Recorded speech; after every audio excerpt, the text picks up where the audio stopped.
The WNBA just released its 2026 broadcast schedule, and the numbers are staggering.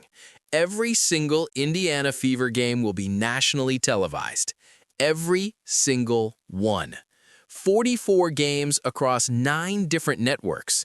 The Fever have more national TV appearances than the Wings, Liberty, and Aces combined. The message couldn't be clearer. Caitlin Clark isn't just the face of the WNBA, she is the WNBA. And now Angel Reese has just responded. What she said has fans wondering if the rivalry is back on or if she's finally accepted her role in Clark's shadow. In my game, I think the scoring and the long shots is what everybody falls in love with, and then obviously going to an organization that has, in my eyes, one of the best post players in the entire world. That's my point guard eyes just light up at that, and obviously Aaliyah's been one of my teammates. The WNBA just dropped its 2026 broadcast schedule, and the numbers are staggering. Every single Indiana Fever game will be nationally televised. Every single one. 44 regular season games across 9 different networks. Let me put that in perspective for you.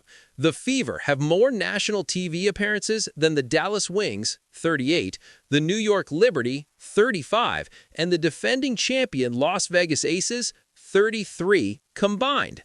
The Fever are the only team in the league to have 100% of their games on national broadcast. Here's the breakdown of where you can watch Caitlin Clark this season. USA Network, 9 games. Amazon Prime Video, 8 games. ION, 7 games. ESPN, 6 games. ABC, 4 games. CBS, 4 games. Peacock, 3 games. NBC, 2 games. NBA TV, 1 game.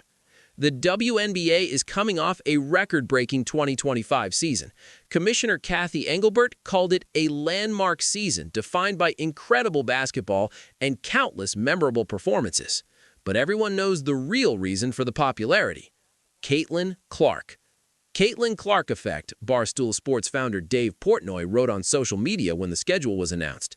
In Clark's rookie year alone, the WNBA saw 22 regular season games surpass 1 million viewers. When she missed 27 games last season due to injury, the league's popularity dipped noticeably. The message from the league office couldn't be clearer. Clark isn't just the face of the WNBA, she is the WNBA. But not everyone is celebrating. Angel Reese just reacted to the news, and what she said has fans wondering if the rivalry is back on or if she's finally accepting her role in Clark's shadow. The broadcast schedule dropped, the NBA world reacted, and then Angel Reese posted something that made everyone stop scrolling. A single word on her Instagram story: motivated.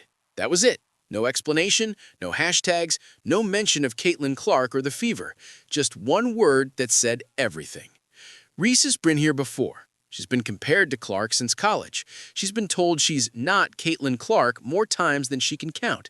She's watched Clark get accolades, endorsements, and now an entire broadcast schedule built around her. And through it all, she's kept working, kept grinding, kept proving the doubters wrong. But this time felt different. This time, the league didn't just give Clark preferential treatment. The league built an entire season around her. 44 games. Every single one nationally televised.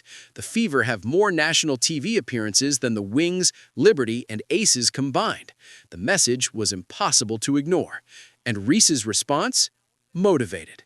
Let me read you what Dave Portnoy, the founder of Barstool Sports, posted when the schedule was announced.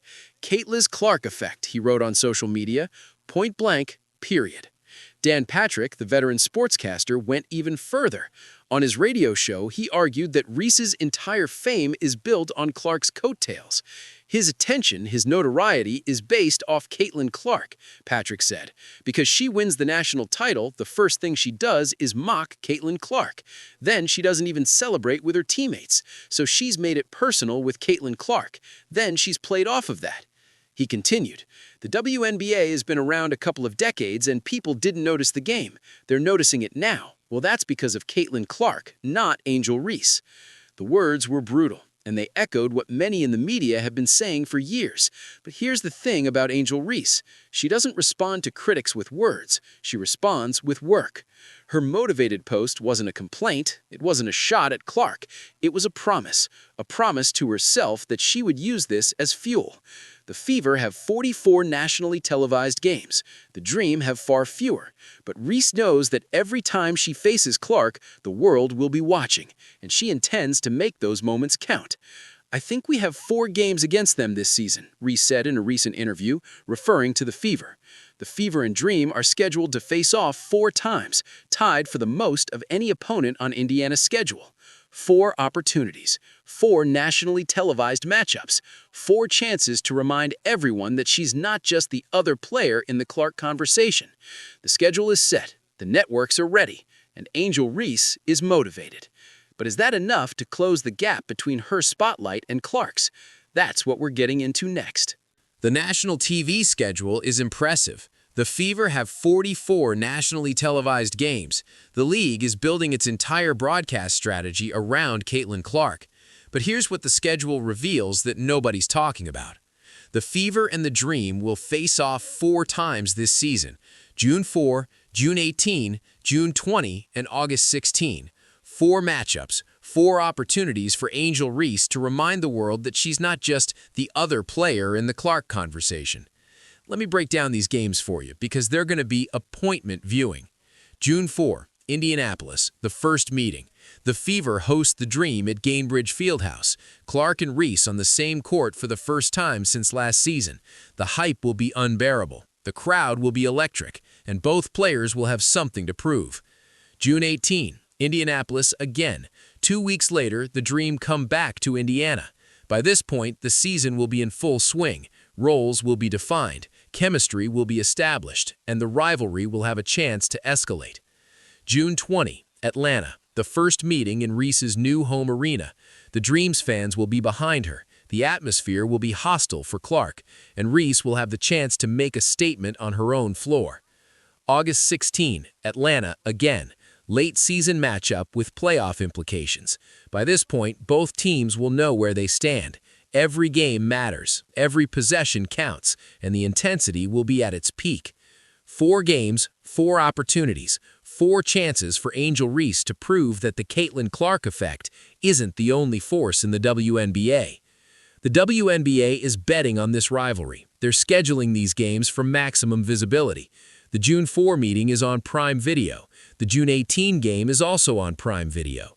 The June 20 matchup is on ABC, National Broadcast Television, and the August 16 game is on ESPN.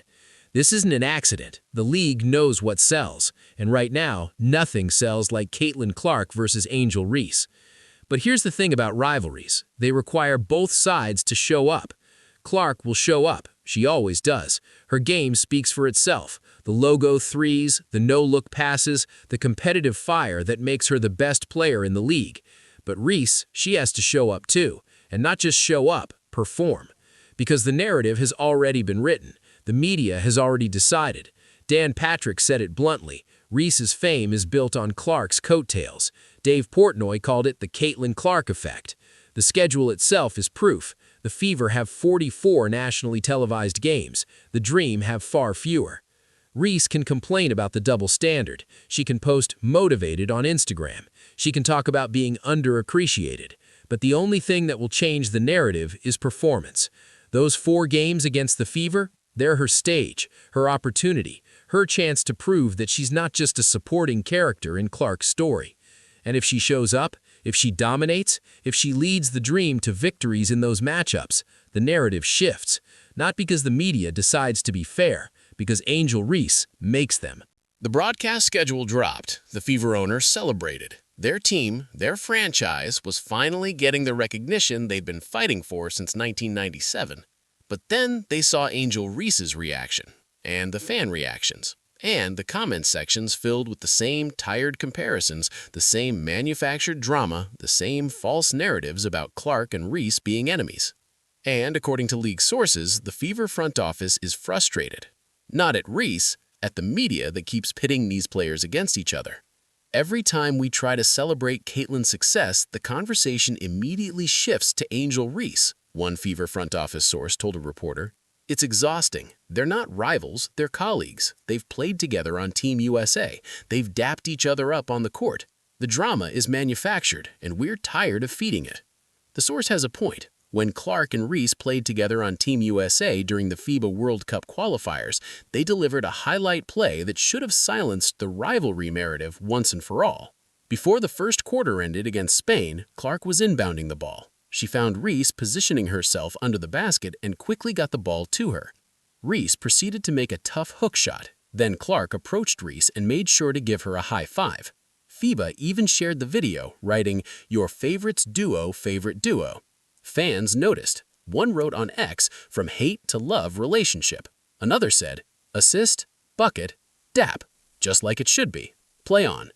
The interaction was especially notable because the two had recently gone viral after Clark seemingly ignored Reese against Puerto Rico. To recall, when Clark entered the game, she dapped up a couple of teammates. When Reese extended her hand to give a high five, Clark walked away, but likely didn't see Reese's gesture since she was looking away as Reese was reaching out. Whatever the case, their latest gesture toward each other should have silenced any noise about a potential rift. But it didn't, because the media needs the rivalry. The fans expect the rivalry, and the WNBA, for all its talk about sisterhood, benefits financially from the drama. The league wants these two to be enemies, the Fever source continued. It sells tickets, it drives ratings, but the reality is they're two young women trying to build their careers. They don't need this pressure. The Fever front office has a point, but they're also beneficiaries of the rivalry. Without the Clark-Reese narrative, would the league have scheduled 4 Fever Dream games on national television? Would the viewership be as high? Would the attention be as intense? Probably not. The rivalry is good for business, even if it's bad for the players. And the Fever front office knows it. They just wish it didn't have to be this way. So, where does this leave us? The WNBA dropped its 2026 broadcast schedule. Every single Indiana Fever game will be nationally televised. 44 games across 9 networks. The Fever have more national TV appearances than the Wings, Liberty, and Aces combined. The message couldn't be clearer. Caitlin Clark is the face of the WNBA, and the league is building its entire media strategy around her. Angel Reese saw the news. Her response was a single word on Instagram: motivated. Not bitter, not angry, not a complaint about unfairness or double standards, just a promise to use this as fuel. The Fever and the Dream will face off 4 times this season. 4 nationally televised matchups, 4 opportunities for Reese to remind the world that she's not just a supporting character in Clark's story. The Fever front office is frustrated. They're tired of the manufactured drama. They point to Clark and Reese playing together on Team USA, dapping each other up, proving that the so-called rivalry exists mostly in the minds of fans and media. But here's the truth that nobody's talking about. The rivalry, real or manufactured, is good for the WNBA. Let me explain. Before Clark and Reese, the WNBA had rivalries: the Mercury against the Sparks, the Lynx against the Fever, the Aces against the Liberty. But those rivalries were regional, niche, appreciated by diehard fans, but ignored by the casual audience. Clark versus Reese is different. It's national, it's personal, or at least it feels personal. And that feeling drives ratings, ticket sales, and engagement. The WNBA is learning what the NBA learned decades ago. One media analyst said, "Stars drive the league, but rivalries drive the stars. Magic and Bird, LeBron and Steph, Clark and Reese. It's the same formula, and it works." The Fever have 44 nationally televised games. The Dream have far fewer, but those 4 matchups between them, they're going to be the most watched games of the season. Not because of the Fever's roster, not because of the Dream's roster, because of Clark and Reese. That's the reality, and everyone, the league, the networks, the players, knows it. So, what comes next? The season starts May 9th. The first Fever Dream matchup is June 4th. Between now and then, the hype will build, the comparisons will continue, the manufactured drama will intensify. Clark will handle it the way she always does, with silence, with work, with performances that remind everyone why she's the best. Reese will handle it the way she always does, with fire, with defiance, with a chip on her shoulder that only grows larger with every slight.